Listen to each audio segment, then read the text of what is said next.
Good morning and welcome to IU Sports Sunday. Nick Rotacap with you on this first Sunday in October.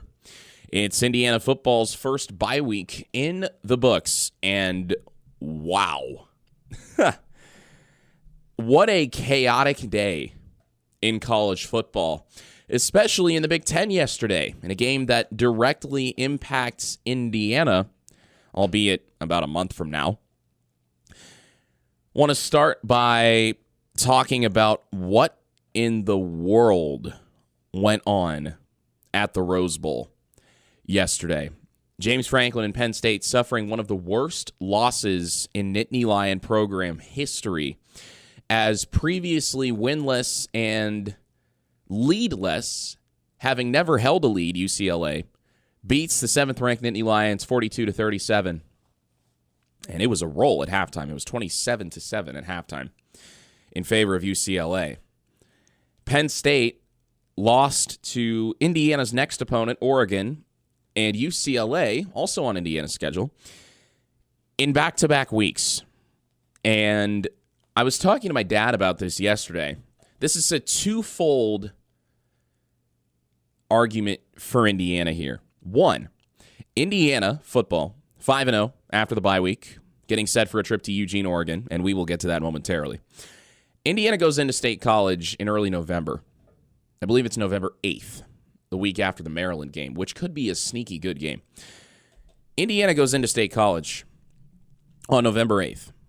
The Hoosiers absolutely cannot, under any circumstances whatsoever, get embarrassed in that game. I'd argue they can't lose. But that depends on whether or not Indiana beats Oregon and handles business against other teams. As far as I'm concerned, Indiana cannot lose to Penn State.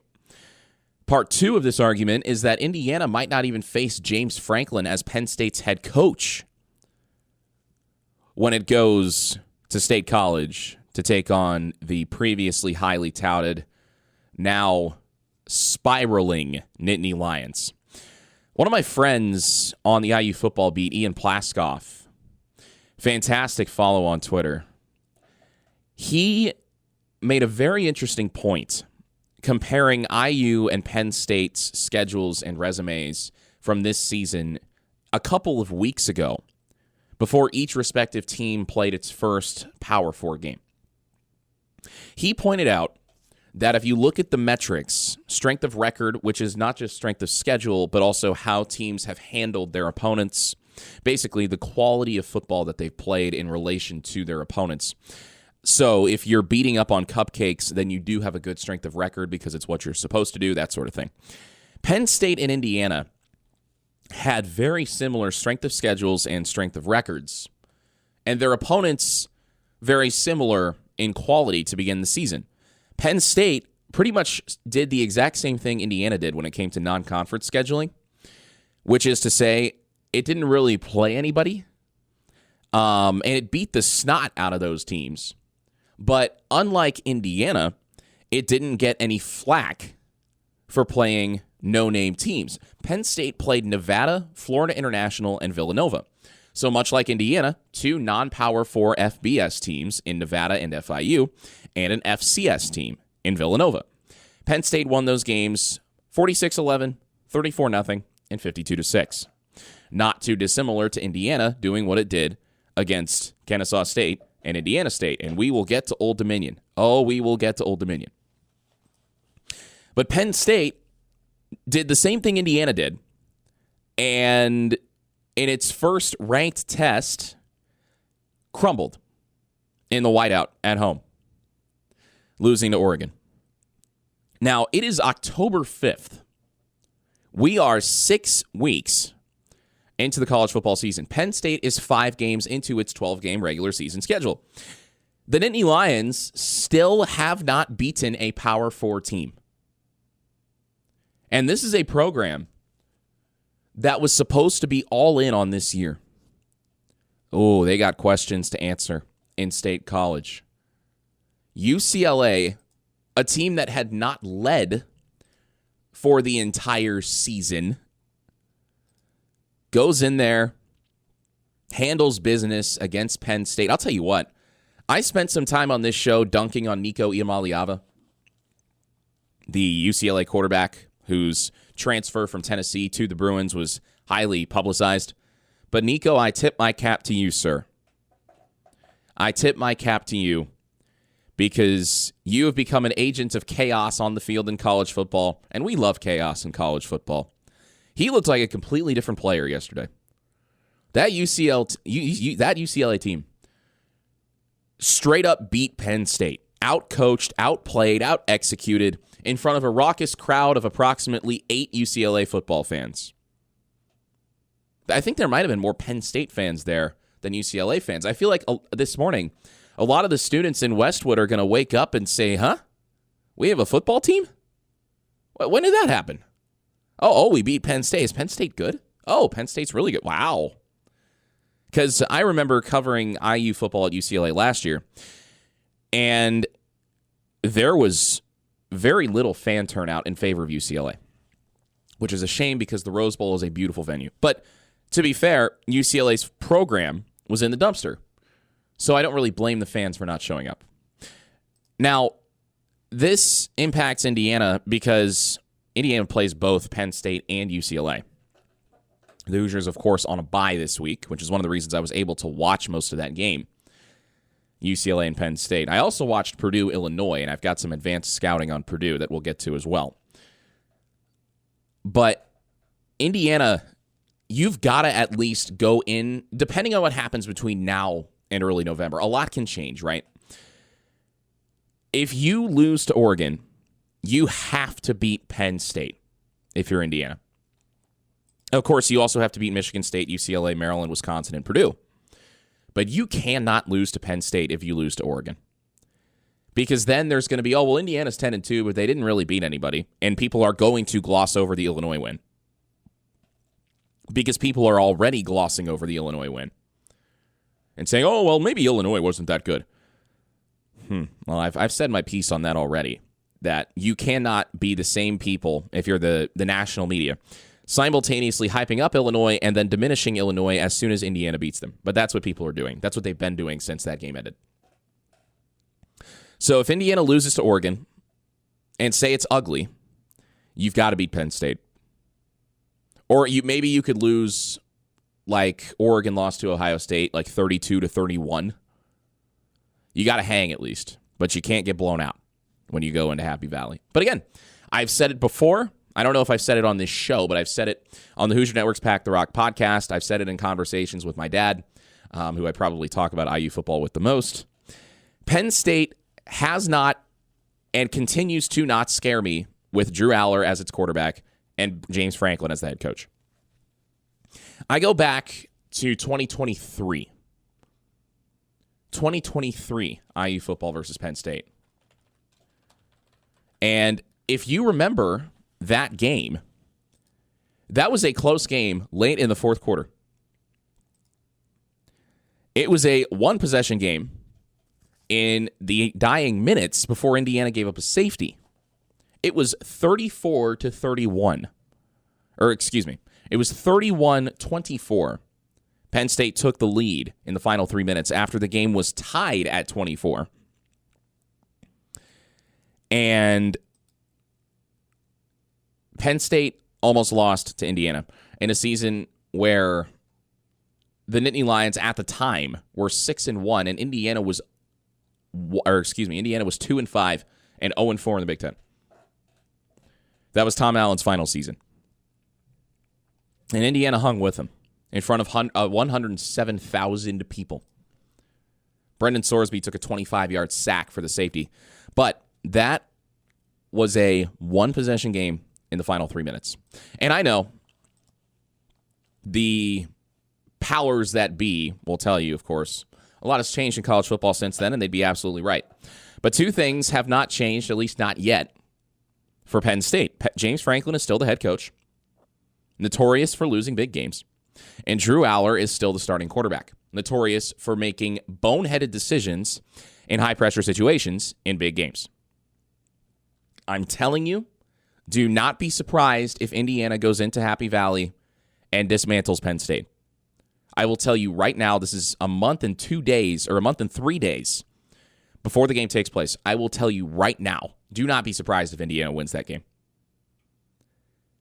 Early ESPN analytics, and again, I've never said anything bad about ESPN analytics,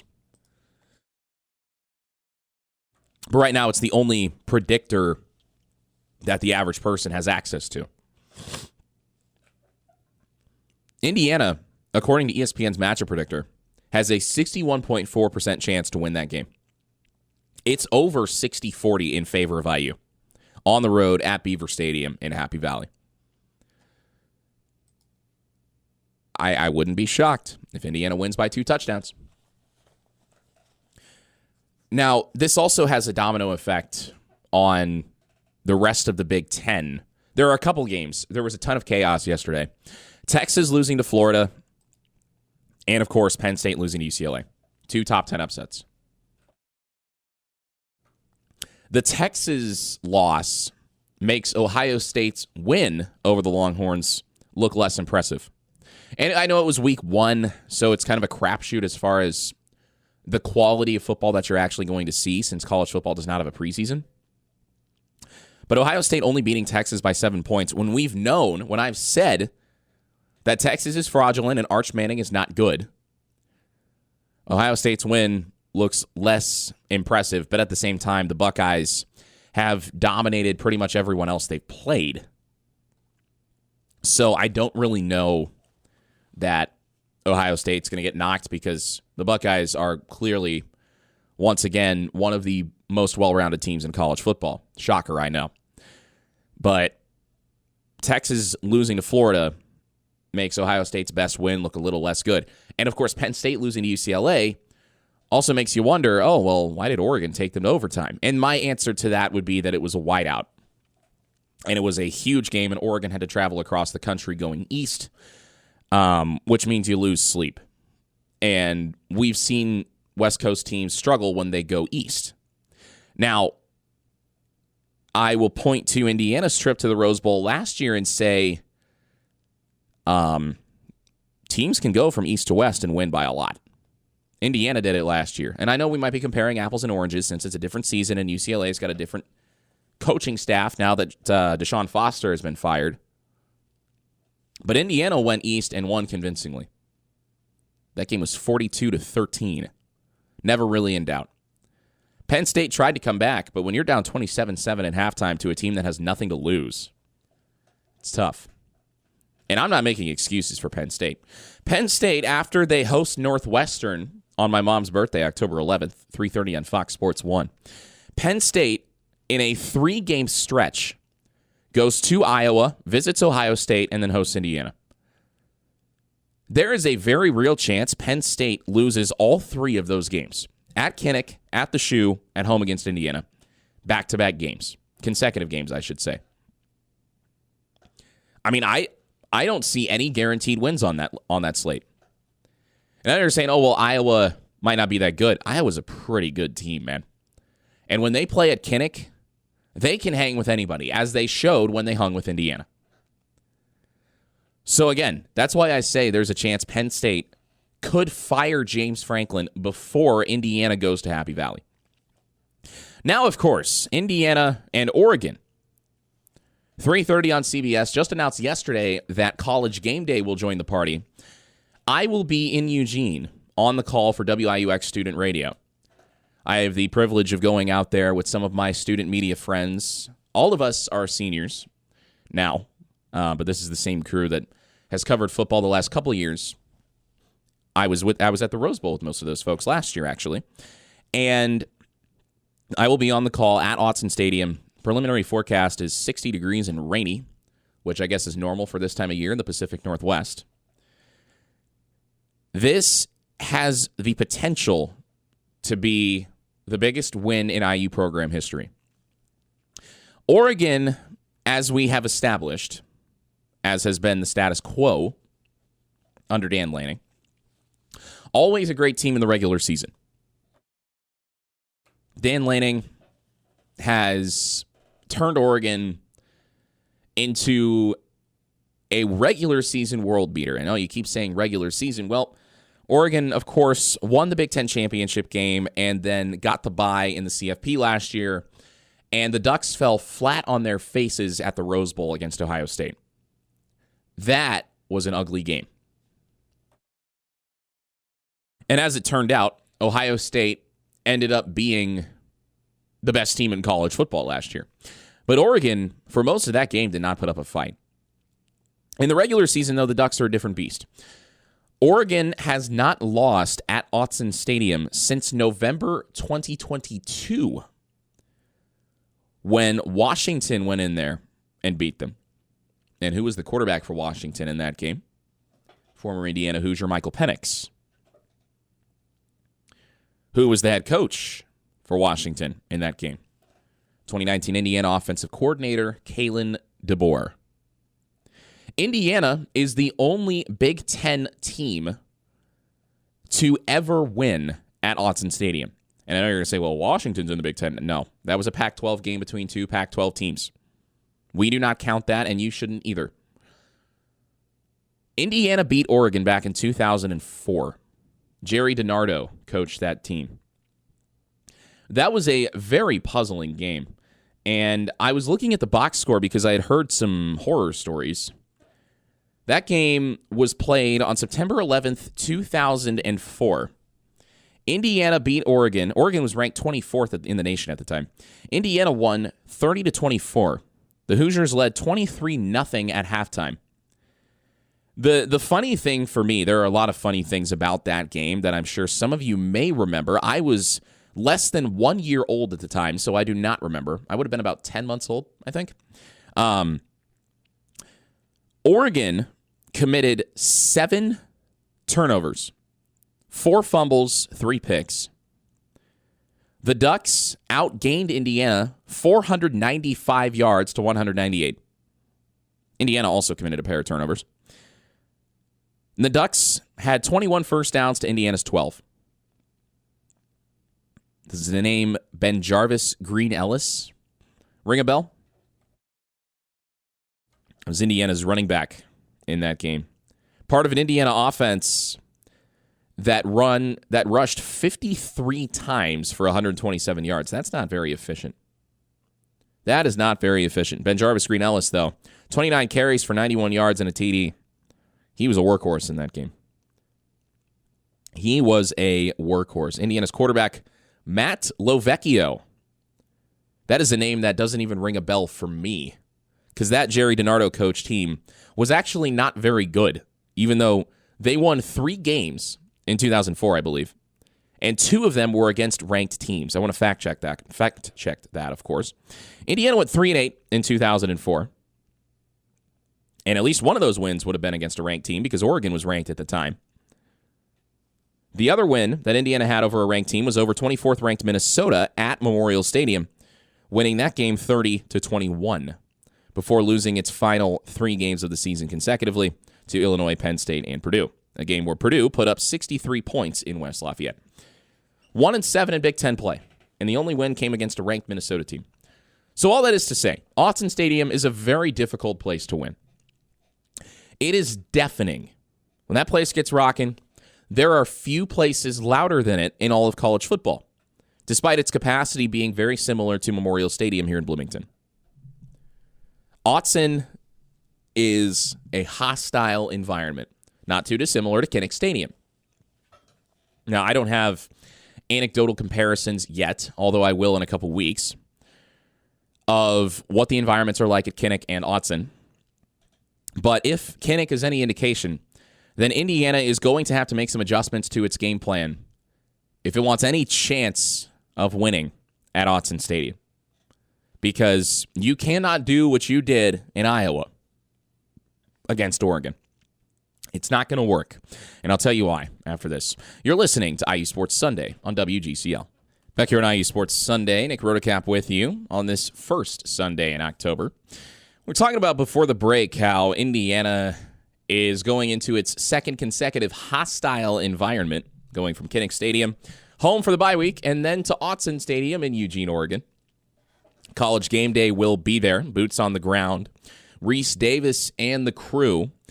This is Indiana's third or 4th appearance on game day since the start of 2024.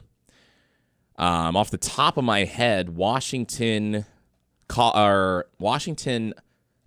State, Notre Dame. So this would be the 4th appearance. Wow. Washington here, Ohio State, Notre Dame, both on the road, and now Autzen Stadium. Some are calling it the Curt Cignetti effect, and they'd be right. So, Indiana going into Autzen next week. I'll be on the call for WIUX Sports, 99.1 on your FM dial, 3:30 Eastern kick. Although I've got the second half, so if you want to wait a little bit, that's fine. Of course, that means I won't be here next week to talk all things after IU Oregon, just because we're flying out late on Sunday night. I didn't make the travel arrangements. If it was up to me, I'd be on the first flight out of Eugene on Saturday night, but it was not up to me. I apologize. Autzen Stadium is loud. Oregon is a really well-rounded football team. Dante Moore, the UCLA transfer quarterback in his second year with the Ducks, has put up a really impressive body of work through 5 games. Moore completing nearly 75% of his passes for 1,210 yards, 14 touchdowns, 1 pick. That's it. And just 1 sack as well. He's got a really good offensive line in front of him, does Dante Moore. The Ducks have some size up front. Their left tackle, whose name slips my mind, and I know that isn't exactly a good sales pitch. Their left tackle is about 6'8", 315 pounds. And I want to get his name because I would add some validity to my argument. But they've got some big fellas up front. And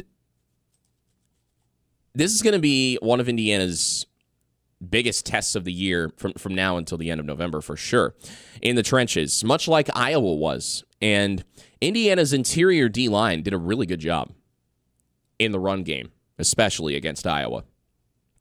Iowa didn't have much of anything in the rushing game. And that is encouraging. Now, D'Angelo Pon's absence against Iowa was felt. Indiana playing a lot of soft zone in that game, and Mark Gronowski was dinking and dunking his way down the field and moving the ball. Jamari Sharp, in particular, got picked on quite a bit. I do believe he was taking D'Angelo Pon's replacement.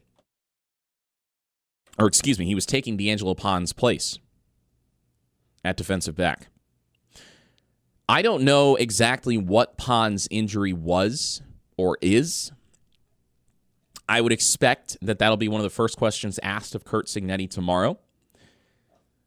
I'm assuming that because Pons went through warm-ups, he dressed, and he went through some of the warm-ups with the team at Kinnick last week, that he should be good to go for Oregon. But I don't know. There has not been anything officially said yet. That's just me putting 2 plus 2 together and likely getting 4. Because if Pons was banged up really badly, then he probably would not have dressed and gone through warmups and at least tried to play, which is what he tried to do at Kinnick. Dante Moore is a really good quarterback. He went into he went into Beaver Stadium at Penn State, had 112,000 fans screaming in his ears, and he handled it with poise. He made all the right moves.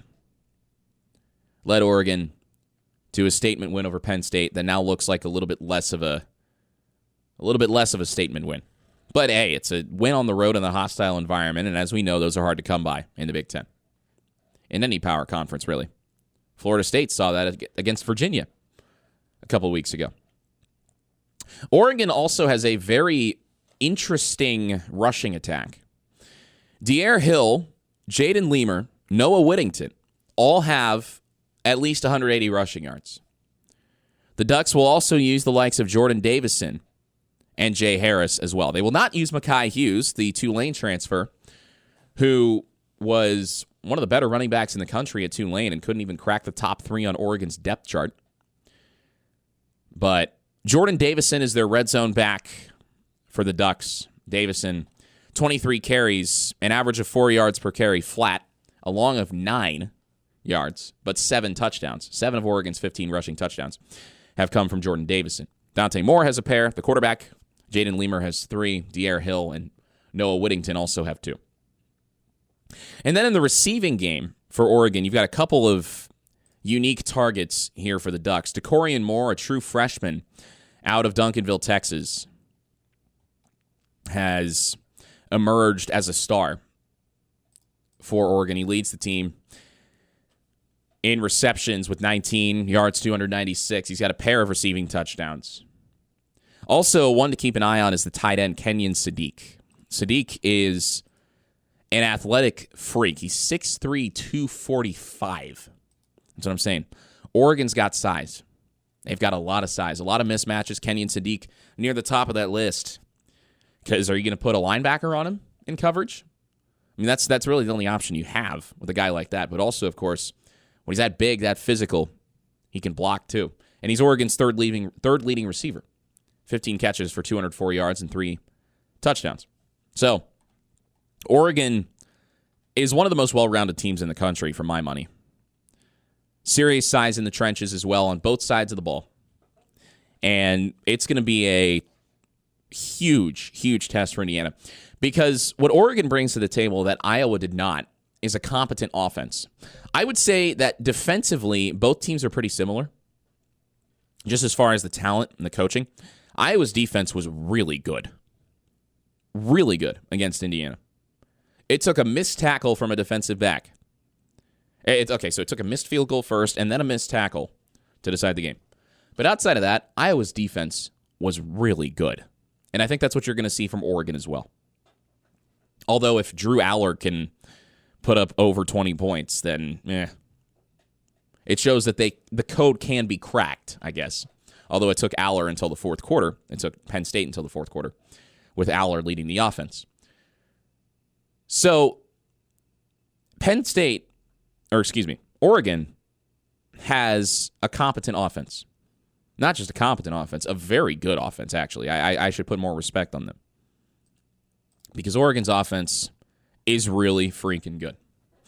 And so is Indiana's. I mean, it's not to take away from Indiana at all. But you look at the yards per game leaders across college football. Indiana, 5th at 538 yards per game. Oregon, 10th at 504 yards per game. So both of these offenses average over 500 yards per game. And both of these defenses are also among the nation's best. Indiana, 5th best, allowing just 221 yards per game. Oregon, 6th best, allowing 238 yards per game. We go to scoring defense. Indiana, 3rd best in the country, 9.6 points allowed per game. Oregon, also in the top 10, in a 4-way tie for 6th at 12.2 points allowed per game. So, on paper, these teams are really even, which is great. That's why College Game Day is going. That's why CBS picked up the game. This is going to be a really, really good game. And I think whichever team wins this game, it's twofold. One, whichever team wins this game has the clear-cut case to be the number 1 team in the country. Sorry, Miami, number 2 for you. Because Florida State is not that good. Okay. Florida State is decent because they beat Alabama. But the puzzling loss, singular, to Virginia, although Virginia might actually be pretty good, draws into question how good really is Florida State. They're probably good, but not great, I think. Miami, I'll put you at number 2. Whoever wins Indiana, Oregon, number 1 team in the country, no questions asked. Whichever quarterback is on the winning team, because this is how the Heisman race works, whichever quarterback is on the winning team, whether it's Dante Moore or Fernando Mendoza for Oregon or Indiana, respectively, that quarterback will be the Heisman frontrunner. Dante Moore is the Heisman frontrunner right now. Fernando Mendoza, top 5, top 6. But if he plays well against Oregon, then, oh, baby, we're going to have some conversations about Fernando Mendoza. There's one thing, though, that Mendoza has to be allowed to do against Oregon that he did not do against Iowa if he wants to lead Indiana to one of its biggest wins ever. And I'll tell you what it is right after this here on IU Sports Sunday. Back here on IU Sports Sunday, Nick Rotocap with you. And before we talk about what Fernando Mendoza has to be allowed to do if Indiana wants to go into Autzen Stadium and beat the Ducks, I want to give a shout-out to Indiana Volleyball. I did some PA announcing for them early in the season. Thank you, Jeremy Gray. And I could tell this team's pretty good. A lot of new faces, a lot of young players. But, man, Steve Aird is cooking once again. The Big Ten is consistently the most loaded volleyball conference in the country. Indiana is 4-0 in the Big Ten in volleyball for the first time since 1985. Steve Aird took the Hoosiers out west and led them to back-to-back ranked upsets over USC and then last night over UCLA.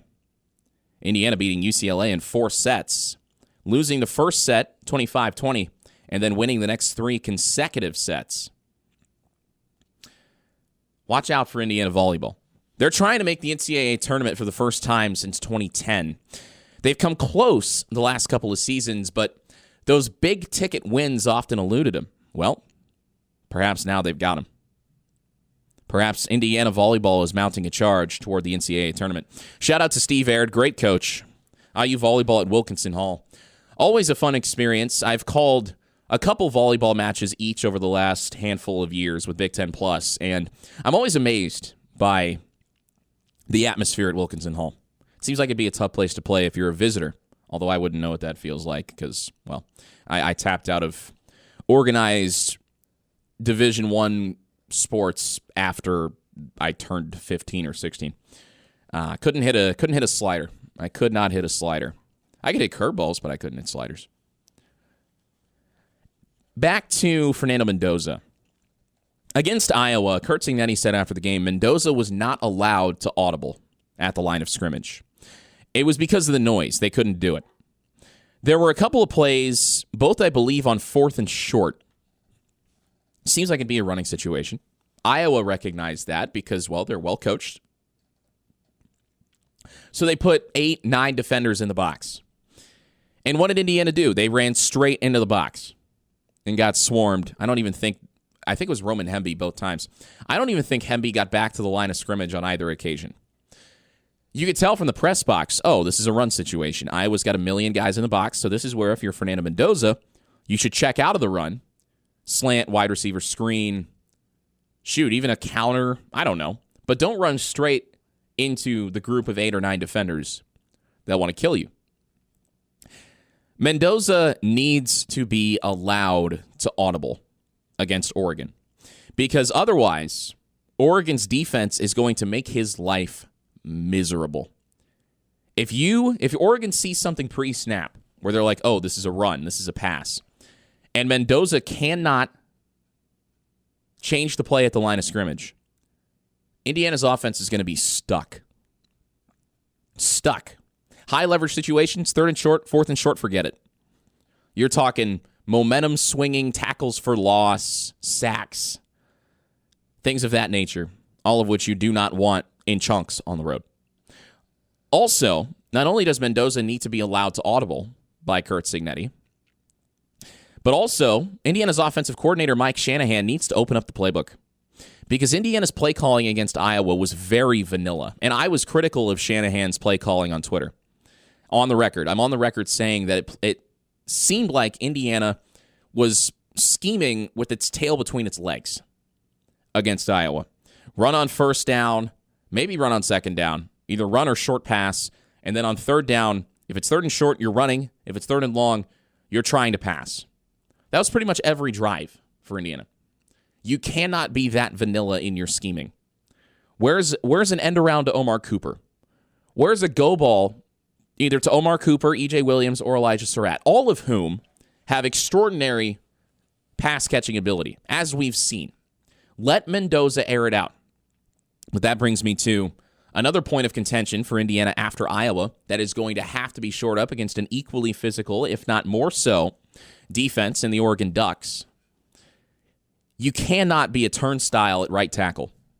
Indiana was a turnstile at right tackle. I believe it was primarily Khalil Benson who was getting picked on, the once Indiana Hoosier who transferred to Colorado and then came back.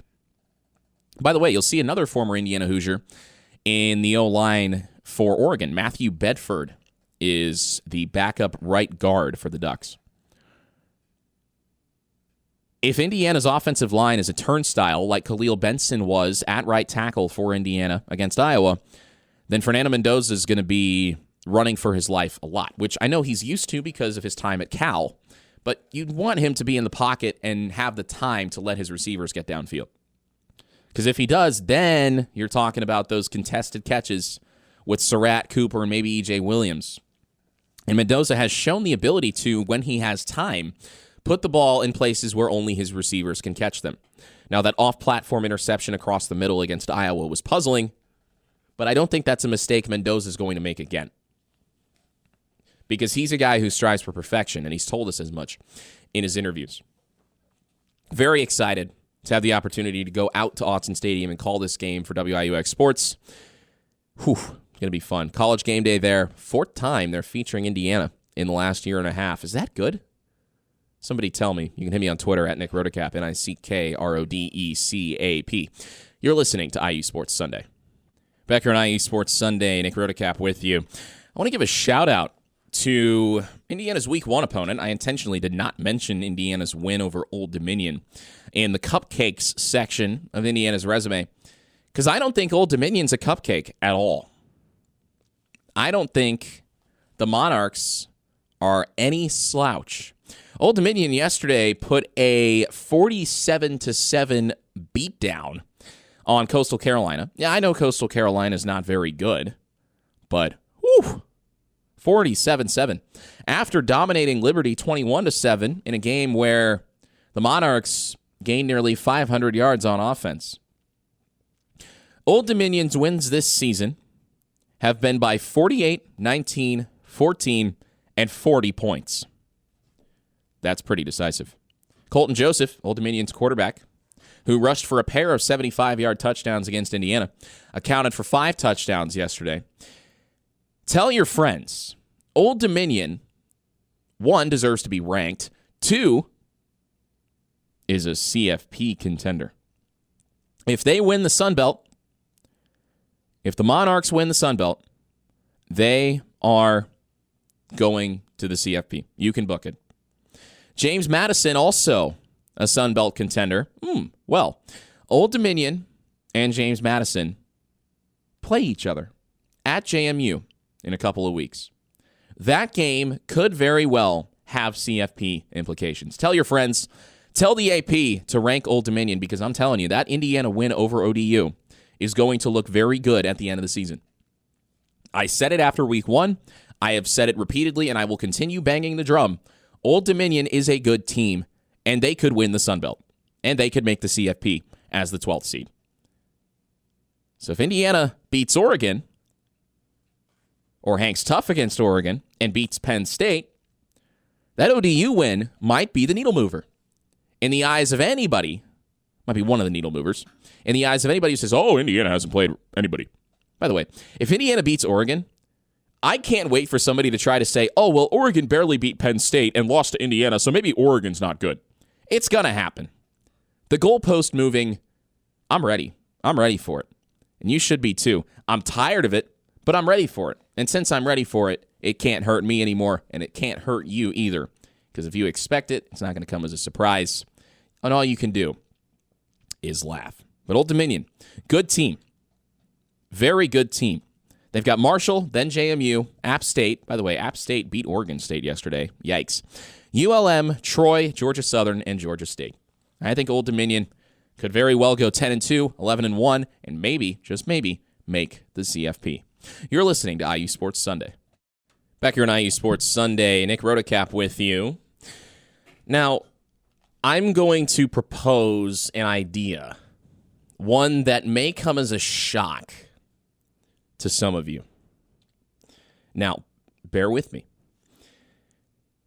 Preseason polling, preseason rankings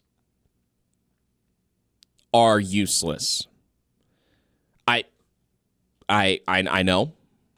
I know your jaw is probably on the floor right now. I am going to read to you the preseason AP top 6 in college football. Texas, Penn State, Ohio State, Clemson, Georgia, Notre Dame. Now, the astute among you will notice that the top 2 are in order Texas and Penn State. And what did both of those teams do against seemingly far inferior opponents yesterday? At least in the eyes of the rankings, they lost. Texas lost in the swamp to a Billy Napier-led Florida team that was playing likely to save its head coach's job. Penn State lost to a UCLA team that has already fired its head coach and offensive coordinator. Indiana's former quarterbacks coach, Tino Sunseri, was the offensive coordinator. And as I said earlier, UCLA had not at any point in its first 4 games even led its opponent. UCLA led wire to wire against Penn State yesterday. Penn State was the preseason number 2 team in the country. Clemson was the number 4 team in the country. Although Clemson beat an even more beleaguered North Carolina team. Can we just admit that this whole Bill Belichick experiment has been an absolute disaster? Clemson lost 3 of its first 4 games. And the only win was against a Troy team that at one point Clemson trailed 16-0. Clemson beat North Carolina 38-10 yesterday in Chapel Hill. Chapel Bill. What a joke. What a joke, man. Bill Belichick could have had it all. Bill Belichick retired on top as the undisputed greatest NFL coach of all time. Super Bowl rings out the wazoo. Everybody praising him for his football acumen, even though he was over the hill as soon as Tom Brady left, in part because he thought Mac Jones was a good quarterback. And instead of going out and having a cushy media job on the Manning cast with ESPN and having no pressure, no leverage, he decided to coach college football. And on paper, I guess it seemed like a good idea.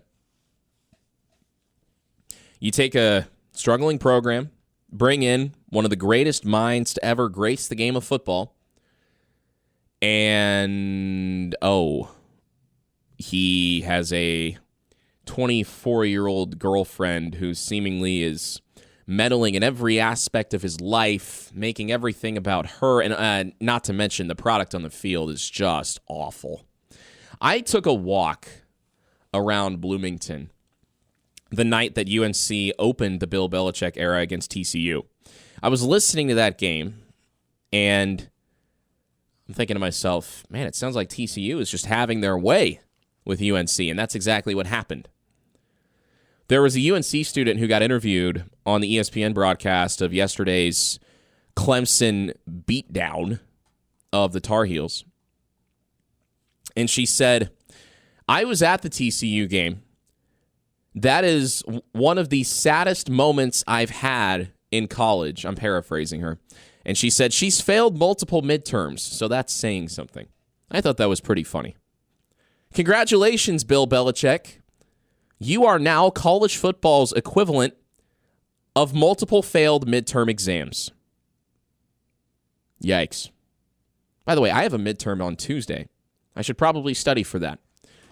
I will study for it because, much like Indiana football has shown, if you prepare well, you have a better chance of succeeding. It's not exactly rocket science. Perhaps maybe James Franklin didn't have his team ready to face the juggernaut that is, let me check my notes here, 2025 UCLA football. Yeah, yikes. Said it before. there's a real chance after Penn State faces Iowa and Ohio State back-to-back on the road, there's a real chance James Franklin is not employed as Penn State's head coach when Indiana goes to Happy Valley in a month plus 3 days. A very real chance. Want to shift now to a little bit of IU basketball talk. Cream and Crimson scrimmage was on Friday night.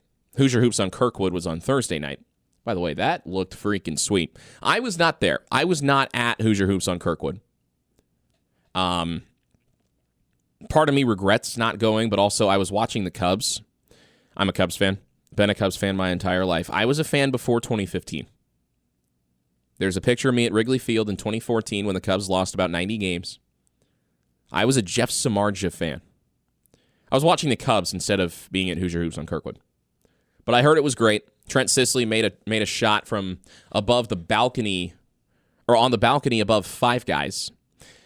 He's also pretty good on the basketball court as well, Trent Sisley, the freshman from Santa Claus, Indiana. Got by far the loudest cheers of anyone, did Sisley. Lamar Wilkerson also got some pretty loud cheers, the transfer from Sam Houston State. And the way this scrimmage worked, it was one 10-minute quarter to begin, and then they were supposed to play 3 4-minute quarters.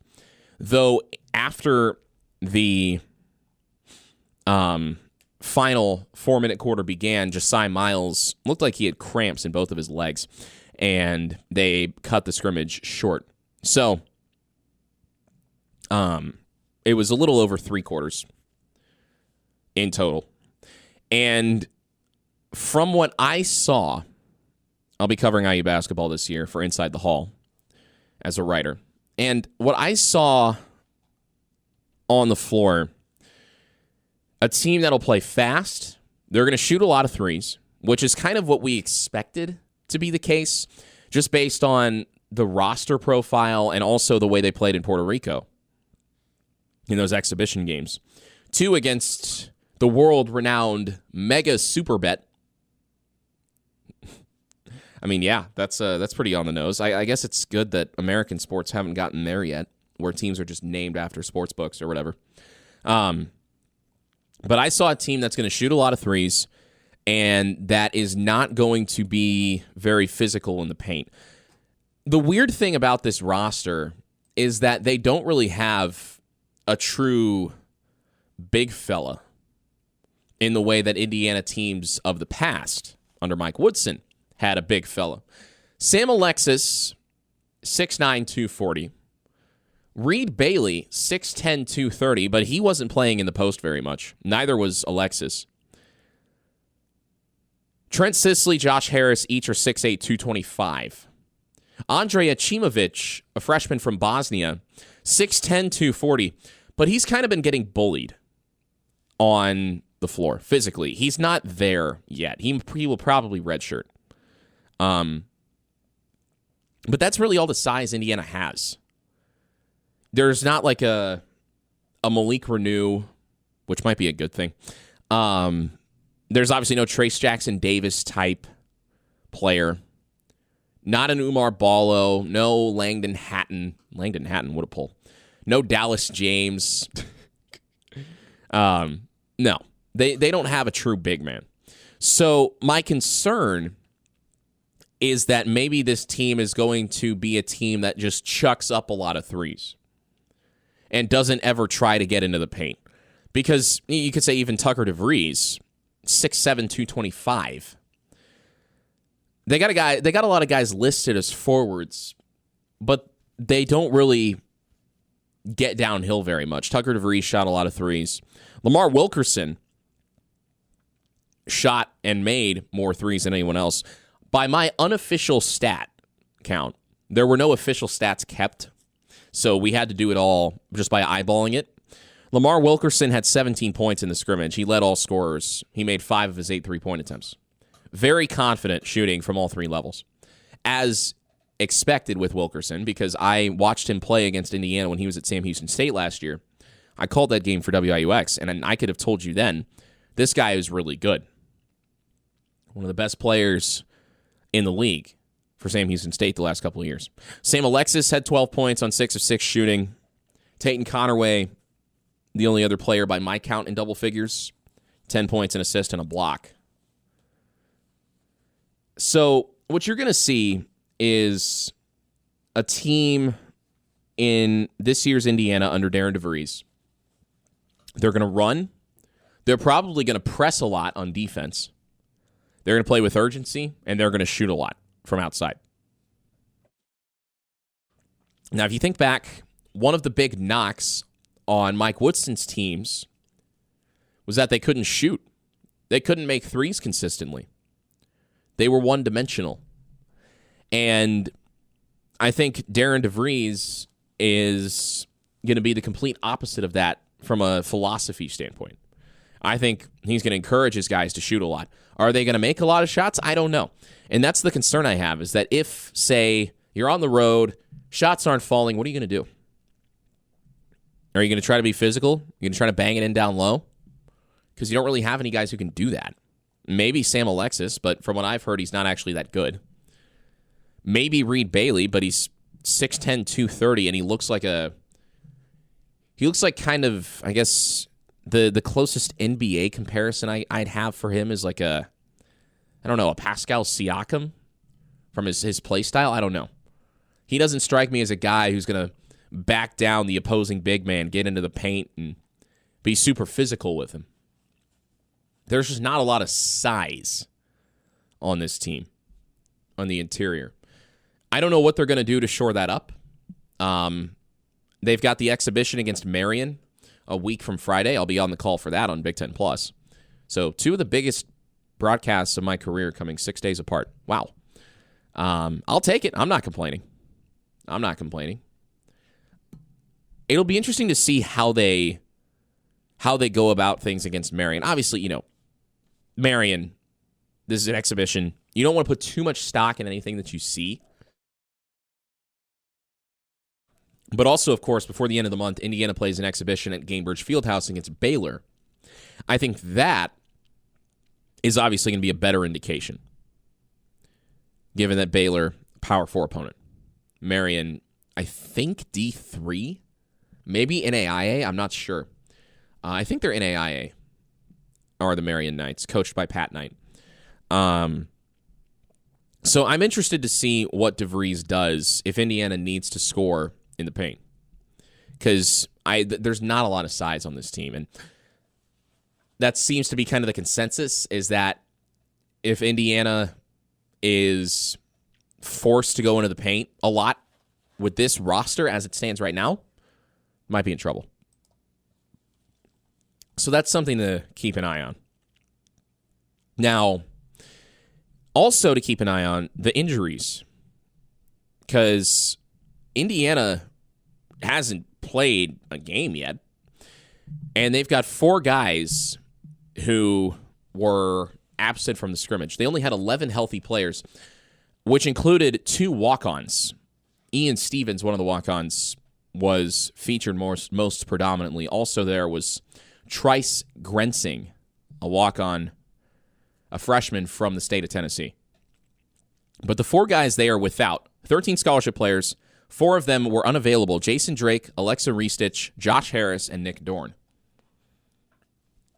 And if those names don't ring a bell, that's okay, because I was actively trying to learn the roster during the scrimmage, because the team at the time of the scrimmage had not had its media day yet, so none of the players had headshots on the IU Athletics website. They were a bunch of blank photos. So Josiah Miles, 6'6", 210. You're not going to get much paint presence from him. He's a guard. Alexa Ristich, freshman out of Serbia, 6'3", 200. He's in a boot. Josh Harris, 6'8", 225, maybe, but he's only 6'8", and in a world of college basketball where you got 7-footers out the wazoo now, 6'8" doesn't stack. It could stack up, but... And then Nick Dorn, 6'7" guard, 225.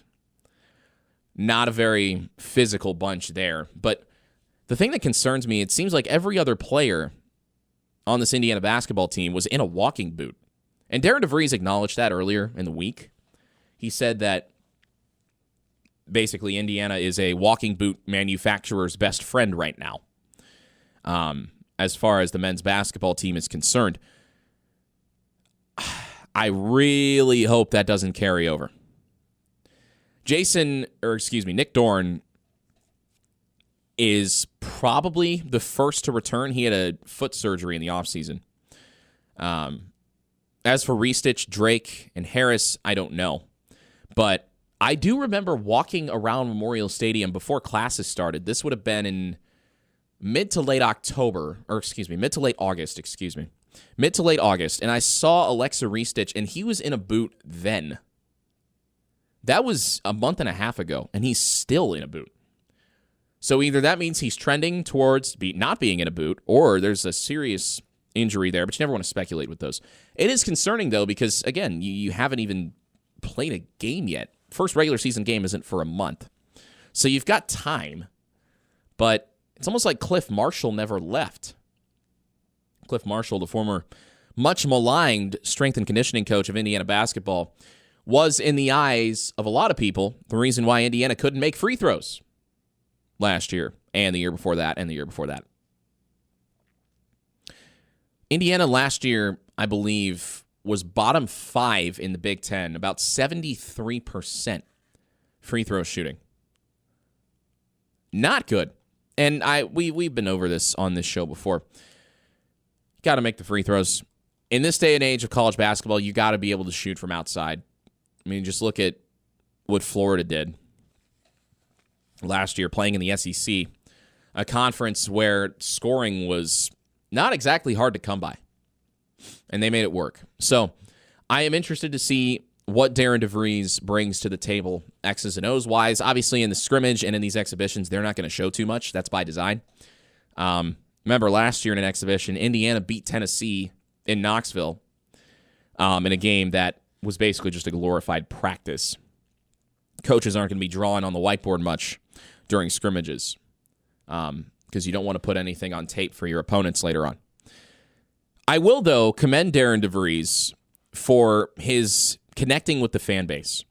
Before and after the scrimmage on Friday, he was shaking hands and taking pictures with fans, talking with them in the stands, going up, speaking to anybody who wanted to talk to him. On Thursday at Hoosier Hoops on Kirkwood, DeVries bought a round for everyone at the upstairs pub. And, I mean, these are things that under the previous administration would have been unheard of, to put it lightly. And look, Mike Woodson, one of the greatest players in IU basketball history. It is okay to admit that that is true while also saying that his coaching tenure was nothing short of a disaster near the end. Really, it was a disaster after his second season, which I guess would have been the halfway mark. Because Woodson and those around him, as far as the front-facing side of the program were concerned, very closed off. Mike Woodson wasn't shaking hands with fans, going into the seats, taking pictures with them. I know that. Woodson would have rather smoked a cigar, gone golfing, refused to face any sort of accountability after announcing that he was stepping down at the end of the season. Didn't answer any questions about it. Very closed off. Did not connect with the community. Now, I know he's from a different generation. But in a day and age in college sports where the fans are financially invested into it, not just from tickets or merchandise, but from a roster building standpoint with NIL money, I think they'd like to see some return on their investment. They didn't see that with Mike Woodson. Whew. The purported number, $12 million spent on last year's roster, and for what? For what? To embarrass yourselves in the Bahamas? To embarrass yourselves repeatedly on the road, getting blown out, tucking your tail between your legs, and slinking away? To what? Miss the NCAA tournament again. When all is said and done, Mike Woodson had a very similar record to that of Archie Miller. Now, I'm not saying Darren DeVries kissing babies and shaking hands at the parade and waving to the crowd and giving a pre-written speech. I'm speaking metaphorically. I'm not saying him doing that is going to lead to success on the floor. But what it does do is build up a sense of goodwill with the fan base. And I think that's a good thing. I think it's a good thing that the coach wants to meet the fans, wants to establish personal connections with the fan base. Shoot, I walked into Assembly Hall at probably about 5:40. It was a 7 o'clock start for the scrimmage. I got there about 90 minutes before, and DeVries on his way up said hi to me, a media member. That is the first time that any coach has ever, I mean, short of like Jeff Mercer, IU's baseball coach, just saying what's up to people before a presser. I've never had a coach say hi to me or give me the time of day like that. Again, that might not translate to success on the court, but I think it speaks to DeVries' character and his desire to make Indiana basketball a part of the Bloomington community. And I think that's really cool. He didn't have to give me the time of day. I'm a media member. When things get tough, I might be critical of him because that would be my job. And I'm going to remain impartial in my assessment of everything, just like I always have been. But I think that's pretty cool. I was wearing a credential. He knew that I was a media member. From what I've been told, I remember in Puerto Rico, he shook hands with all the fans who went out there to watch the team over the summer. I was not among the couple IU student media members that went down there. I think Zach Osterman went down there as well. I was not down there. I was in Tennessee doing summer ball, but I was keeping up with it. And from what I saw, DeVries was talking to all the fans, and I think that's really, really cool. I think it's going to be very fun if Indiana starts winning in Big Ten play and, you've got that connection with the community, because I think you could see them really rally around this Indiana basketball team in a good way. Like, okay, let's get some perspective here.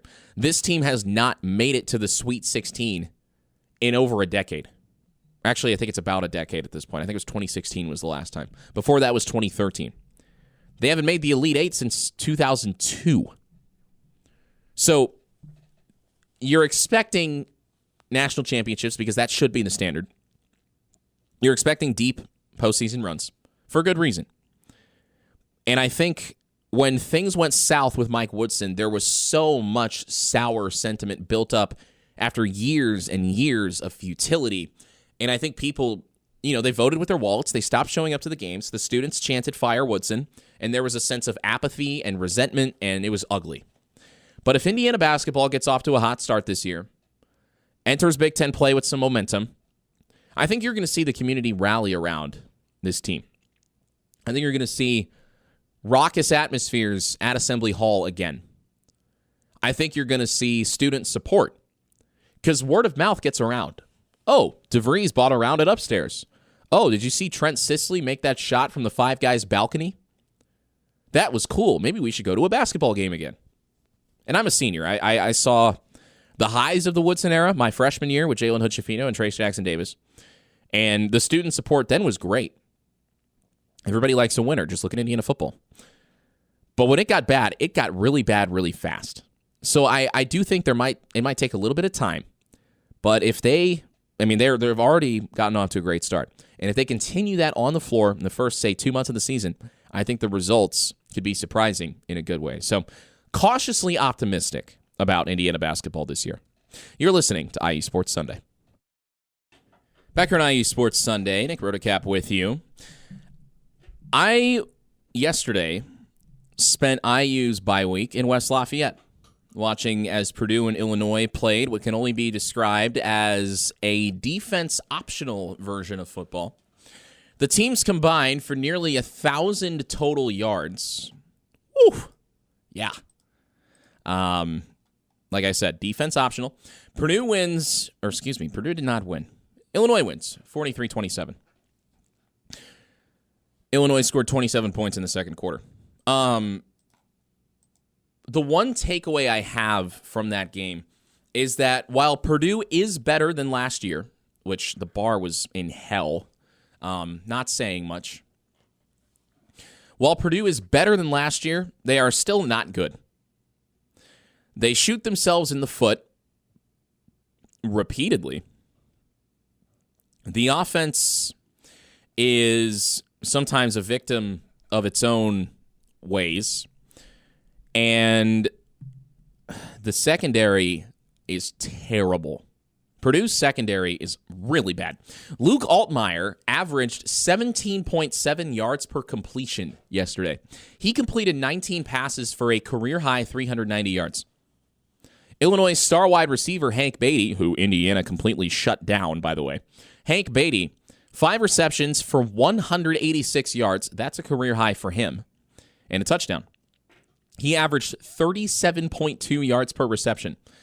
It seemed like it was the 2018 Patrick Mahomes special where you send the receiver on a go route. In Mahomes' case, it was Tyreek Hill. And you just chuck it up there and you say, oh, well, he's down there somewhere. He'll catch it. And for the most part, Hank Beatty did so. Purdue's quarterback, Ryan Brown, threw the ball 50 times. 50 times through the air. He completed just 30 of those passes for 302 yards. So he averaged 6 yards per completion.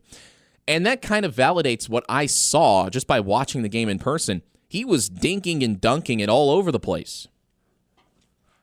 Because mostly when he threw 5 or more yards past the line of scrimmage, his receivers had stone hands and they couldn't catch a cold. I told my sister, I was watching the game with her, I told her these Purdue receivers couldn't catch COVID during 2020. They had so many drops. Brown would hit his receivers in the hands. He would lead them pretty well. I mean, he wasn't making bad throws, but his receivers couldn't catch anything. And that's against an Illinois secondary that, as we know, is bad. Yikes, Purdue. Yikes. Purdue's secondary might be worse. Like I said, Luke Altmaier and Hank Beatty both had career days for Illinois offensively. The one takeaway I have from that is that Fernando Mendoza is going to light them up like a Christmas tree. By the way, if you're watching NFL Network, Minnesota, Cleveland underway. Miles Price, Minnesota's return specialist, of course, played at IU, had some great returns last year. Year one of the Cignetti era. Very cool to see Price out there. But as far as Purdue's secondary is concerned, I think if they don't make some serious changes, Fernando Mendoza might do something similar to what Curtis Rourke did last year, where he threw for 6 touchdowns in that 66-0 drubbing of Purdue on the frozen tundra of Memorial Stadium. Something similar might happen on Black Friday this year. I think Purdue is I'm not even going to say a decent team. They're slightly above terrible.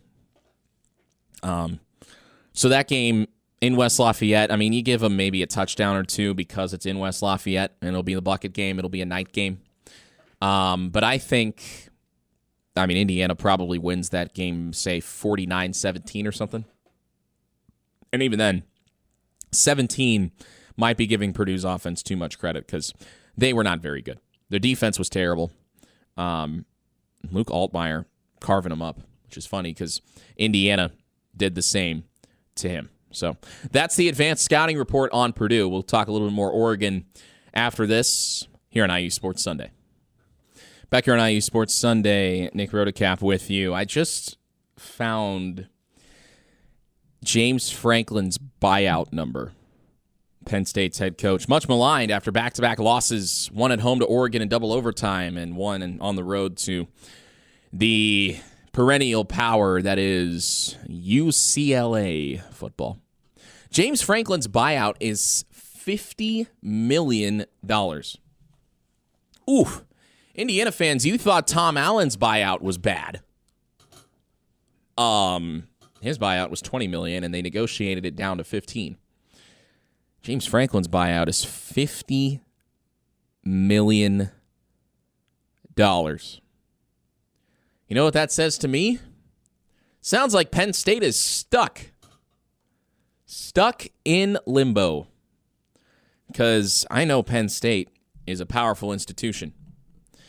But where are you going to come up with $50 million in buyout money? Where's it going to come from? Because you're going to need that money, plus money to hire a new coach and new coaching staff, not just the head coach, likely all of his assistants too. And then you're probably going to need a bunch of NIL money when all the players transfer out and you have to rebuild the roster. Yikes. So maybe I should retract my previous statement, because if Franklin's buyout is $50 million for being fired without cause, which it's funny that being terrible at your job does not count as being fired for cause.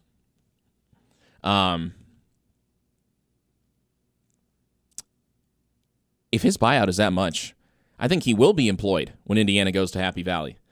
But this could be a situation where it's kind of like a Indiana-Michigan 2020 type game, where a usually very threatening team is not having a good year and Indiana catches them at the right time and picks up a statement win. I could see something like that happening. But wow, $50 million. I don't know what they're going to do if you're Penn State. I know what I'm going to do. I'm going to sit back and laugh. I'm going to sit back and laugh at all the national media who told us, oh, Drew Aller is one of the best quarterbacks in the country. This is Penn State's all-in year. This is the year James Franklin finally gets it done. Okay, well, I guess if you're looking at it from the standpoint of Franklin winning a big game, well, he failed at his first opportunity, but you can't lose more big games if you don't play in more big games. And if you're going to lose to UCLA, I mean, shoot, we're talking about a scenario where maybe Texas and Penn State play each other in the ReliaQuest Bowl or something. Ooh, cinema. I'm getting my popcorn, and I am seated for that. I'm talking about maybe Texas and Penn State in the, let's see, I know it's another mid-tier kind of bowl game. I'm thinking of maybe tie-ins aside, let's say they go to the Motor City Bowl or something. They go to the Alamo Bowl. Yeah. Give me Penn State and Texas in the Alamo Bowl. I don't care about the tie-ins. I don't care about the contracts. Just make it happen. So that way we can all point and laugh at Penn State.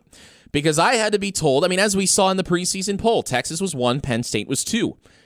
It's almost like preseason rankings are useless, especially in an era where there is so much roster turnover year over year. More than ever before. It's just the nature of the beast. It's almost like preseason rankings, and everyone who tries to tell you what to expect before the season, it's almost like they're all wrong. You had people picking Indiana to go 6-6, 7-5. You had people picking Illinois to make the CFP. You had people saying Penn State would win the Big Ten. What they forgot to account for is the fact that, well, James Franklin's still the coach. Drew Aller's still the quarterback. Penn State usually wins the cupcake games. Now they can't even win those. This positions Indiana really, really well to make the CFP again. And I know we're circling Oregon, we're circling Penn State, and for good reason. You still got to take care of business against the others. Michigan State, UCLA, Maryland, Wisconsin, Purdue. You have to win those games. I think Maryland on the road might be as tough as Penn State. I know Secu Stadium is not exactly known for its crazy atmosphere, but Maryland is a frisky team, and I think they could give Indiana some trouble this year. I really do. They gave Indiana a bit of trouble last year in Bloomington. Different quarterback, different running back. But I'd look out for November 1st in College Park, the spring break capital of the Northeast. That could be a tough game for Indiana. But I trust Curt Cignetti. Preparation, complacency. Well, he attacks complacency in his preparation. Always has. And for that reason alone, I have more trust in Cignetti than I do in James Franklin. You're listening to IU Sports Sunday. Back here on IU Sports Sunday, Nick Rotacap with you. And I am glad that this week was Indiana's bye week. There's a lot of chaos in college football. And I was nervous last week when Indiana went into Kinnick because of what happened on Friday night leading into that game, the headliner being Virginia's upset over Florida State.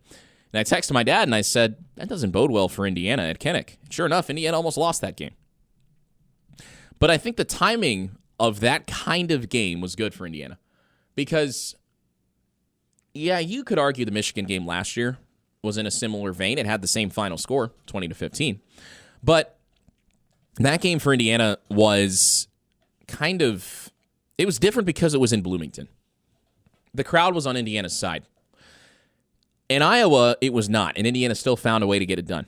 Yes, they were handed multiple opportunities, but you know what bad teams fail to do? Take advantage of those opportunities. Good teams capitalize on the chances their opponents give them. That bodes well for Indiana going into Autzen. Oregon, kind of like Iowa, probably not going to beat themselves. Dan Lanning, crazy good coach. They got all the talent in the world, as they usually have under him. Have the Ducks. Haven't won anything meaningful yet. But, you know. Oregon and Indiana had the same amount of college football playoff wins last year. 0. One of those teams was expected to make the national championship. The other was not. So, I'll be on the call for WIUX Sports from Autzen Stadium next weekend. That means I will not be here to do the show on Sunday morning, which is a shame because I know there's going to be a lot to talk about. But, man, I'm excited to go out there. College Game Day is going to be there. It's my first football call in over a year. So I got the rust off. I'm feeling good. We're ready to go. It's got potential to position Indiana as, and I cannot believe I'm saying this, given where this program was when I was a sophomore.